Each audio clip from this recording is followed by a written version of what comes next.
So, Will, we're here at a sunny Donington Park, another year of Porsche Carrera Cup action coming up. How are you? Yeah, I'm good, thank you. I'm very excited to get going. Like you say, the sun's come out for us. It was a bit damp this morning, but yeah, it's nice. Hopefully it'll start warming up. Obviously last year was a pretty big year for you, but looking back on it, all seemed well. You can build on that, and I imagine it's quite high expectations for this season. Absolutely, yeah. No, we're 100% set on this season. Title challenger, overall pro championship. That's what we're after.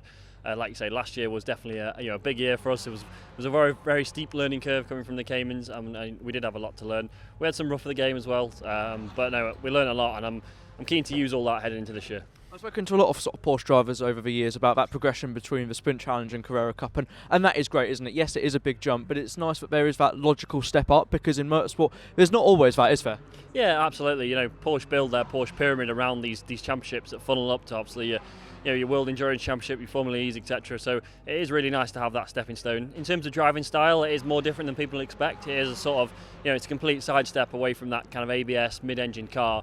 Obviously jumping into the 911s, but as a whole, as a professional driver development, it builds up throughout the championships. Yeah, for sure. We're here at Donington Park today. Like you said, a bit of a sort of damp start to the morning on track, but must have been nice to sort of get back out again after, I imagine, quite a long winter. Yeah, absolutely. We've done a couple of shakedown days, and we're back at it properly today. So yeah, 100%. It was really nice to get back out there.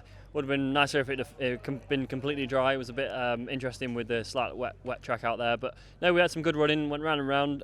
Finished I think third, so I'm upwards from here. Can't look too much at the times, though, I guess, but it always helps, doesn't it? And you're sort of on the right lines when you're up sort of at the top end of things, right, doesn't it? Yeah, absolutely. It's nice to look up then and see us up there, but like you say, media day, it's very not representative, so we'll do our best and we'll keep pushing and we'll see where we are when we get to round one. It's also a good opportunity to show off all the new liveries, and your car looks great again, really going to stand out. So you've got obviously a lot of support from different partners, so it must be nice to have sort of their backing as well this season. Absolutely. You ask any racing driver on the grid how hard is it to go racing this year, and they'll all tell you how hard it is. So no, it's huge credit to obviously myself and the team to continue the backing with Vera Tools and all my other personal partners to get back on the grid. So yeah, I'm really excited to be continuing with those guys and showing them what we can do this year. Sounds good to me. Well, best of luck for it, and yeah, keep up the good work. Thank you very much. Nice to speak to you.